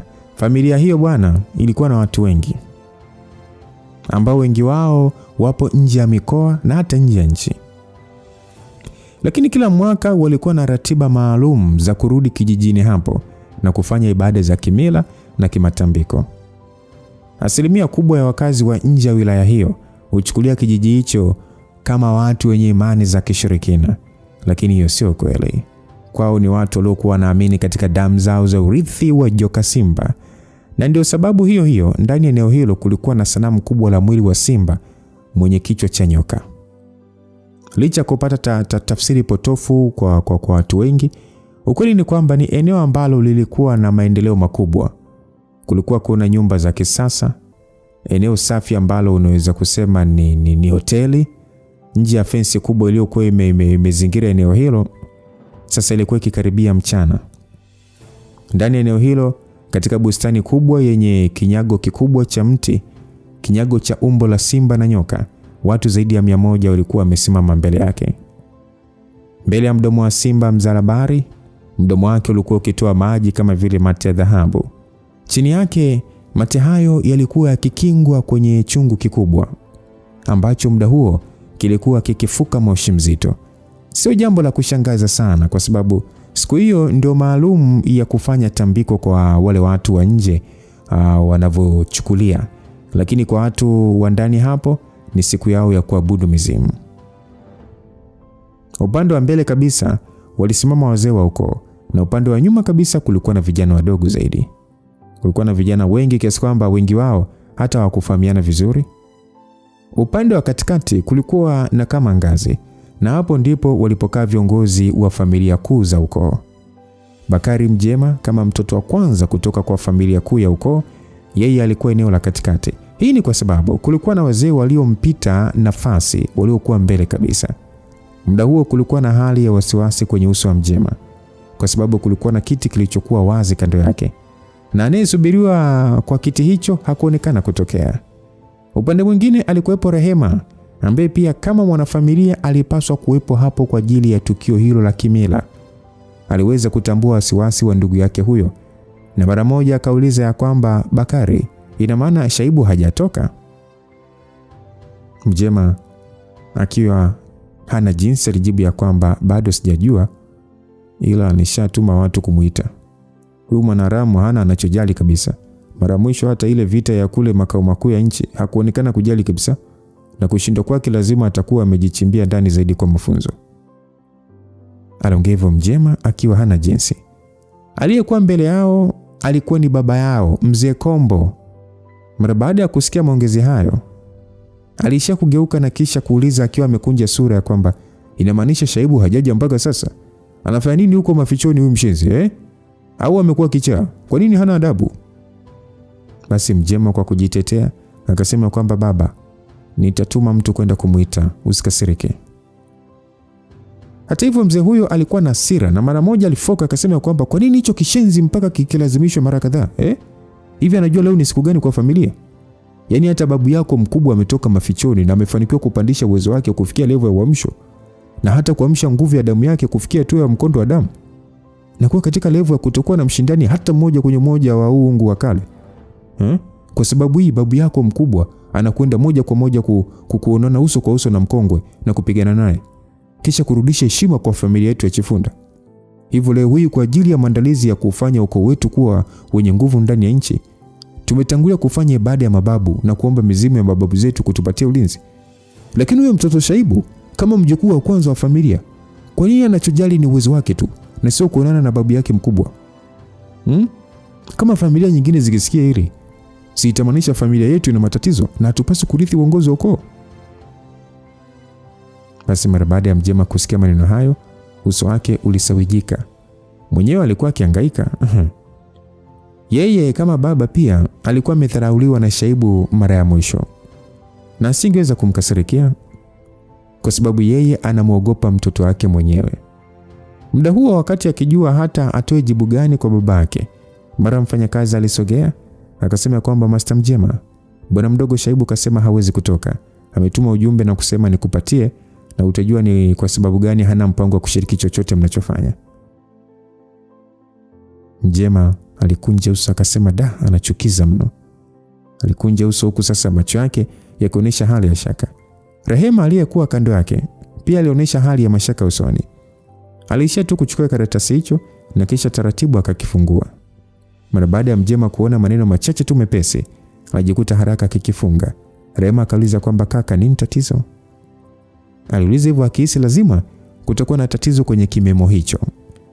Lakini babake pia akauliza kwamba huyo mshenzi kaandika nini? Hata hivyo Mjema alisha tu kushikilia karatasi kile kwa nguvu na kuongea kwa tabasamu jepesi akisema kwamba ni kipi anaweza kuandika? Kasema ataendelea kuvuna nishati. Mzee Kombo akajibu ya kwamba kuendelea kujifunza. Kwa hiyo kwa spidi yake ya kupanda level anamaanisha amemzidi hadi babu yake mkubwa, kiasi kwamba achukulie hili kama fursa kupata mafunzo kwake. Huyo mtoto ni mjivuni sana na leji ya kiburi, aliongea Mzee Kombo Sasa muda huo mzee mmoja mwenye ndevu nyingi usoni, aliyevalia joho lenye mshipi wa rangi nyeusi, alipanda juu eneo la kutolea tambiko na kisha aligeuza kichwa nyuma, huku uso wake ukiwa na tanabahi. Kwa nguvu kabisa akaongea akisema kwamba sherehe yetu ya mila ya kuomba mababu zetu imekwisha kuanza rasmi. Tutapiga magoti na kusujudu mara 3 kwa kila goti. Sauti yenye kusikika vyema iliweza kusikiwa na kila mmoja aliyekuwepo kwenye uwanja huu wa mila. Mzee Kombo, Mjema na Rehema hawakuthubutu kuongea tena. Walifuata desturi za kimila na kisha mara moja walipiga magoti na kusujudu mara 3. Kila waliposujudu walinena maneno ya kilugha mpaka walipotimiza mara 9 zote. Mpaka tukio hilo linamalizika, alionekana mwanaume aliyekuwa amevalia nguo nyeusi, huku akitoa msisimko wa ubora wa hali ya juu sana na kukwea eneo lile la tambiko. Na watu wote waliokuwepo hapo walimwangalia bwana huyo kwa macho ya kumkubali sana. Yule mwanaume aliyevalia mshipi wa rangi alitoa upande wa chungu uliokuwa ukifuka moshi na kisha akampatia yule bwana. Akasema kwamba Chifunda, ni matumaini yetu utakwenda kumfanya simba mkongwe, mzee aliyejaliwa majivuno, kuelewa kwamba familia yake haiwezi kuendelea kuwa na madaraka ya watu wa urithi wa damu. Basi huyo mtu akajibiwa kwamba kwa maneno yako mzee mkuu wa ukoo wetu, na kushukuru sana, na vile vile nashukuru wazee wengine waliopo hapa kwa kunionyesha heshima kubwa. Niseme kwamba mimi Utape Chifunda ninaapia mbele za mababu zetu na tena mbele ya wanaukoo wote mliopo hapa kwamba ukoo wetu wa Chifunda unastahili kuwa namna moja chini katika jamii yote ya watu wa uungu wa damu. Bwana aliyeitwa Chifunda alikuwa na muonekano wa kujiamini sana usoni, kwamba anakwenda kumkalisha jemadari kwenye mapigano. Baada ya kuongea hivyo, pale pale alipokea unga kutoka kwa mzee mwenye mshipi mweusi na kisha akamwagia kwenye kile kipande cha chungu alichokuwa nacho, kama ishara ya kuwakilisha wanaukoo katika swala zima la tambiko. Upande wa chini, wazee wengi wa ukoo huo walikuwa na hali za furaha mno wakimshangilia Chifunda. Kutokea kwa jemadari, yani mzee mkongwe, ukoo huo haujawahi kuheshimika kabisa kama mtawala kwenye umoja wa watu wenye uungu wa kale. Licha ya kwamba alikuwa ni ukoo wa watu wengi sana, lakini bado hawakufua dafu katika familia ya mzee. Ieleweke, familia ya mzee ilikuwa na watu wachache sana, hawakuzidi hata 10, lakini upande wa familia ya Chifunda, ukoo ambao walikuwa na urithi sawa wa asili ya damu ya uungu wa kale, walikuwa ni zaidi ya 100. Kwa ufupi, hata familia ya Fiona ambayo pia ilikuwa na asili ya simba mzalabari walikuwa wengi. Sasa Chifunda alikuwa amejifua kwa zaidi ya miaka 50 akiwa mafichoni, akipandisha uwezo wake tu mpaka akafikia kwenye levo ya uamsho mkuu, na vilevile kupandisha damu yake mpaka kufikia levo ya mkondo wa damu. Kwa levo hiyo anahesabika kama mtu mwenye nguvu, si tu kwa ukoo wake wote, bali vile vile kwa koo nyingine zote za uungu wa damu. Ni hatua ambayo wengi wanaishia kuiota tu kuifikia. Walikuwa na uhakika kwamba kama Chifunda angefanya shambulizi kwenda kwa jemadari, basi jemadari angepigika vibaya sana. Na kama jemadari akipigwa, maana yake ni kwamba wazee wengine wenye uungu wa kale wangeacha kumheshimu jemadari na kumheshimu Chifunda. Baada ya hapo, moja kwa moja ukoo huo ungekuwa na nguvu sana.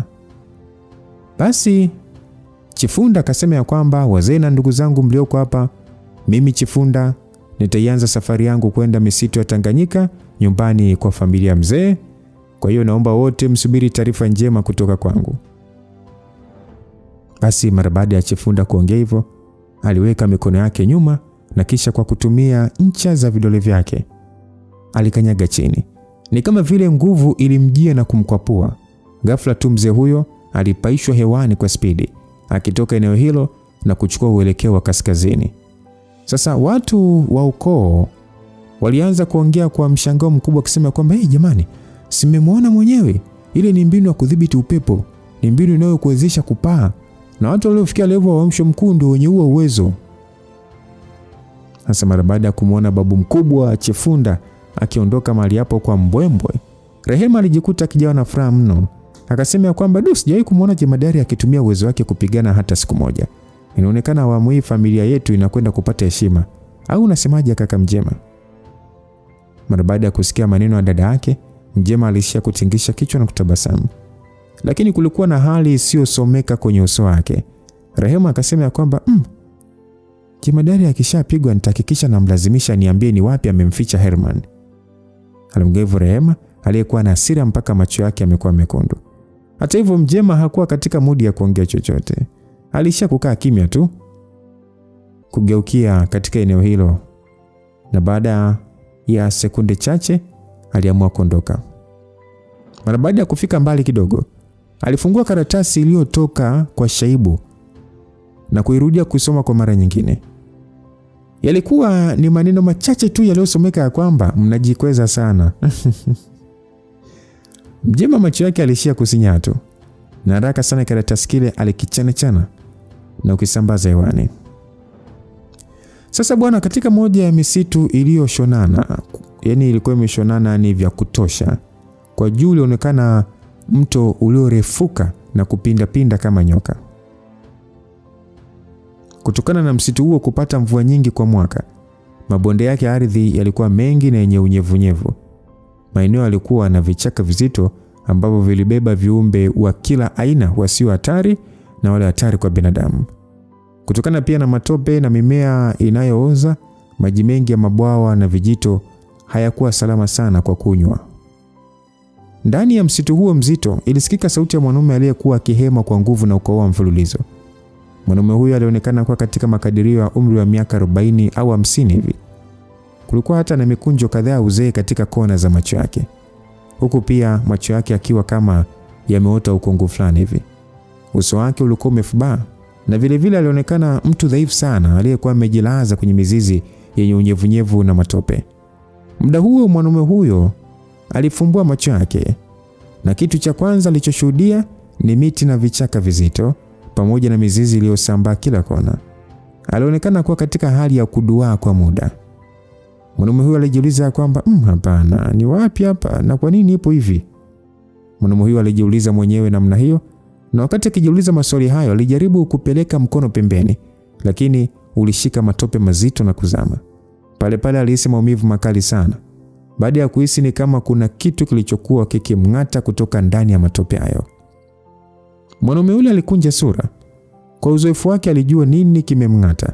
Alishia tu kung'ata meno yake kwa nguvu, na kwa kutumia mkono wake mwingine wa kushoto aliupeleka kwa spidi ndani ya kidimbu cha maji machafu na kisha kuinua juu kwa spidi. Pale alionekana samaki mkubwa sana mwenye uzito wa zaidi ya kilo 6 au 7, akiwa ameng'ata mkono wake kwa mdomo wake mkubwa huku akichezesha mkia wake kwa nguvu. Ilikuwa wazi samaki huyo jamii ya kambare alikuwa akichukulia mkono huo kama chakula. Bwana yule mara baada ya kuona samaki huyo mkubwa mkononi, pale alihisi tumbo lake likiunguruma kuashiria alikuwa na njaa. Tena haikuwa njaa ndogo hata kidogo. Mwili wake ulionekana kupoteza nguvu nyingi na alihitaji nishati kwa ajili ya kurudisha. Mwanaume yule hakuonekana kusita hata kidogo. Mara moja alimshika yule samaki na kisha akamng'ata kwa nguvu na meno yake na kuanza kutafuna nyama yake pasipo hata kumuua. Samaki wa maji laini huwa hawana tatizo kuliwa pasipo kupikwa. Ingawa samaki huyo alikuwa mchafu na bakteria kibao, katika hali ya dharura kama hiyo na unyevunyevu mzito wa maji ya mvua, ingekuwa ni ngumu kwake kuukuasha moto. Hivyo njia rahisi ya kupoza njaa yake ilikuwa ni kumtafuna hivyo mbichi. Mwanaume huyu hakuwa na kinyaa kabisa. Alionekana amezoea kula nyama mbichi kama hivyo tokea akiwa mdogo. Hakujali harufu ya samaki huyo hata kidogo. Mara baada ya nyama ya samaki huyo mbichi kuingia tumboni mwake, mwanaume huyo alishia kufuta damu zilizokuwa mdomoni, kisha alivuta hewa kidogo na kusimama vizuri. Baada ya kushiba, ni kama sasa alikuwa amerejewa na nguvu zake upya. Hata hivyo aligundua mwili wake ulikuwa dhaifu sana. Haikuwa ni nguvu ya misuli yake wala wepesi wa mwili, kila kitu kilionekana kimepungua. Kila seli ya mwili wake ukijumlisha na za kichwa vilikuwa katika udhaifu mkubwa. Alikuwa na hisia kwamba uwezo wake hauna tofauti na mtu wa kawaida mwenye nguvu za kawaida pekee. Afu kingine pia kulikuwa na mabadiliko makubwa kwenye muonekano wa mwili wake. na hilo lilijieleza kwa kuangalia tu mikono yake iliyokuwa na mikunjo kama vile mtu aliyezeeka sana. Mwanaume huyu wa makamo alitembea mpaka kando ya dimbwi la maji, kisha aliinamisha sura yake juu ya maji na hatimaye aliweza kuona sura yake. Na baada ya kuona alikuwa na muonekano wa mwanaume wa umri wa makamo kupitia uakisi wa maji, mwanaume huyu alijikuta akiishia kutoa tabasamu la majonzi na tabasamu la uchungu kwa wakati mmoja. Akasema kwamba sio mbaya, angalau bado nipo hai. Hakuonekana kuumia sana kutokana na hali aliyokuwa nayo, na mara moja aliamua kukubali uhalisia. Baada ya kuthibitisha ameshakuwa na umri wa kihenga, aligeuza uso wake na kuangaza kujifunza juu ya mazingira aliyopo na kufikiria hatua inayofuata. Hata hivyo, ilionekana wazi kwamba kwa chochote kile ambacho angepanga kufanya, kwanza alipaswa kuondoka eneo hilo na kutafuta sehemu ya kukaa. Na njia pekee aliyoona angeweza kutoka kwenye msitu huo wa mvua ni kufuatisha mto, kwa sababu asilimia kubwa ya binadamu hupendelea kuishi kando ya vyanzo vya maji. Mwanaume huyu wa makamo alikuwa na uzoefu mkubwa, hivyo hakuwa na woga kabisa wa nyoka na wanyama wengine hatari. Kuanzia asubuhi mpaka jioni, mwanaume huyu aliendelea na safari huku akiendelea kula matunda na baadhi ya samaki alizoweza kukamata mtoni. Japo njaa ilikuwa imeisha, bado mwili wake haukurudi sawa. Mwanaume huyu muda huo aligundua kuna uwezekano mkubwa amepoteza nguvu zake zote. Sawa na spring zikivutwa sana kuzidi kiwango chake, hupoteza hali yake ya mwanzo. Alijiambia pengine kuwa hai kama hivyo ni baraka aliyopewa na hapaswi kunungunika ama kuomba kingine zaidi. Mwanaume huyu alizidi kujifariji huku akiendelea kupiga hatua, akisonga mbele kwa ajili ya kupata suluhisho. Ghafla, wakati akitaka kuachana na bonde la mto na kuhamia eneo la juu ya mlima kuona kama ataweza kuona nyumba, alisikia vishindo vya watu kutoka mbele.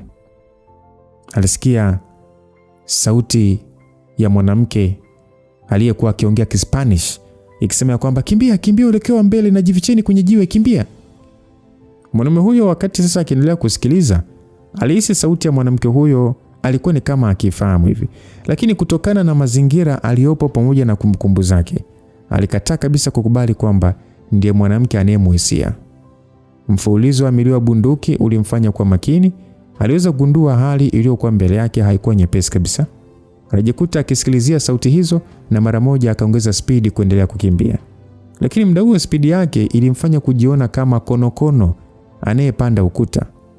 Hata hivyo, hakuwa na jinsi zaidi ya kuendelea kukimbia. Hiyo spidi ndio mwisho wake. Mara baada ya kutoka kwenye msitu, aliweza kuona wanaume 4 au 5 hivi na wanawake wakiwa wamevaa mavazi mepesi, wakiambatana na watoto waliokuwa kati ya miaka 7 au 8 hivi, wakiwa wamejificha chini ya jiwe wakitetemeka. Mbele ya watoto hao kulikuwa na mwanamke na pamoja na wanajeshi kadhaa wenye ngozi nyeusi wakipambana na majangili. Majangili hao walionekana kuwa na bunduki, lakini upande wa wanajeshi wenye ngozi nyeusi walionekana wote kuwa na mafunzo ya nishati. Walishirikiana kuwapiga majangili hao mpaka walipoanza kutoa milio ya kuteseka. Upande wa mwanaume huyo, mara baada ya kukaza macho kuangalia kundi hilo la wanajeshi waliokuwa wakitoa kipigo, macho yake yalipotua katika sura ya mwanajeshi wa kike, alijikuta mwili wake wote ukiganda. Macho ya mwanaume huyo wa makamo yalionyesha mshangao wenye furaha na alishindwa kujizuia. Akajikuta akicheka kama mtu asiyesadiki. Kila kitu kilichokuwa mbele yake ni kama vile mwanaume huyo alihisi sio kweli, ama mbingu zilikuwa zikicheza na akili yake. Wakati mwanaume huyo wa makamo akiwa katika hali ya mawazo na kushangaa, mara moja majangili wale walianza kukimbia kuelekea kwa wanawake na wanaume wa kiraia waliokuwa wamewakinga watoto.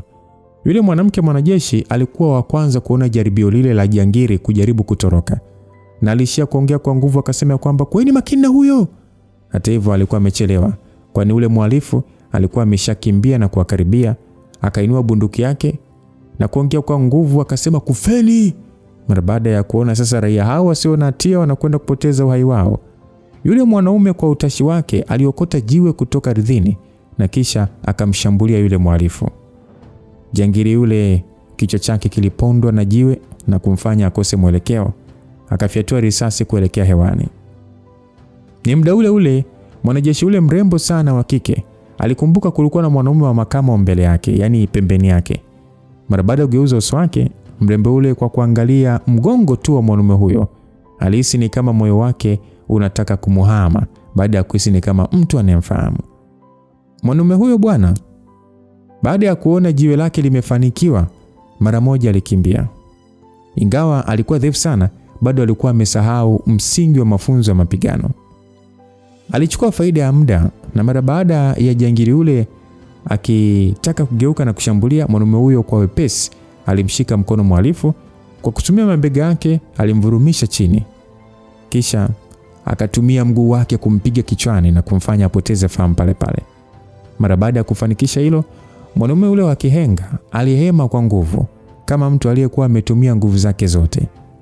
Kama angekuwa yeye wa mwanzo, pengine mhalifu huyo angeshapasuka kichwa, lakini kwa nguvu alizonazo, yani alizokuwa nazo kwa wakati huo, alifanikiwa tu kumzimisha. Hasa muda huo, wanajeshi wale wengine mara baada ya kuona jangili yule amedhibitiwa, waliendelea kuwashushia kipigo wale wengine mpaka baadhi yao walianza kukimbia na wengine kudondoka chini na kupoteza fahamu. Sasa ni muda ule, mara baada ya kuweka hali katika udhibiti wao, wanajeshi wale walijikusanya na kusogea, wote kwa pamoja wakiwa na shauku kutaka kumjua mzee huyo wa umri wa makamo alikuwa ni nani. Asa mwanajeshi wa kike kwa lugha ya Kispanish akasema kwamba, mzee, asante sana kwa msaada wako. Unaweza kukufahamu wewe ni nani? Huyo mwanajeshi wa kike alikuwa ni mrembo kweli kweli. Mwili wake ulijengeka vyema, licha ya kuwa kwenye mavazi ya kijeshi, figa yake ilikuwa dhahiri. Mara baada ya mwanaume ule wa makamo kugeuza uso wake na kuangalia kombati za jeshi na kuona alama ya nembo ya Umoja wa Mataifa na maneno ya Peacekeeping Force kwenye bega, ni pale pale yule mwanaume alijua kwa nini wanajeshi hao hawakuwa wakiwashambulia wale majangili kwa kuwaua, zaidi ya kuwapiga kwa namna ya kuwafukuza. Sasa yule muhenga kwa tabasamu lililojaa ucheshi alicheka akasema kwamba, ingawa nimezeeka kidogo, nadhani bado sura yangu haijapoteza muonekano wake kiasi cha kutokufahamika, si ndio? Basi mwanajeshi yule wa kike, mara baada ya kusikia sauti hiyo tu, mwili wake ulitingishika akiwa amesimama kama vile hakuamini. Kilichoonekana ni midomo yake ikicheza tu, lakini hata neno moja lilishindwa kumtoka kwa mshangao aliokuwa nao. Naomba uniambie kwenye comments, huyu mwanamke wa kijeshi ni nani? Unamfahamu sana? Unamjua mno aliyevaa nguo za kijeshi ni nani? Na huyu mtu ambaye anaonekana ni muhenga, ambaye ameonekana amezeeka, ni nani? Ni nani? Unamjua vizuri sana, unamjua mno. Ni nani? Tukutane sehemu inayofuata na tutajua kwa nini kazeeka, na tutajua huyo mwanamke ambaye ni Soldier ni nani. Hawa watu tunawajua vizuri sana sana sana. Mdoto ulikuwa na Lucas Lumbas. Tukutane sehemu inayofuata. God with you till we meet again. Bye bye.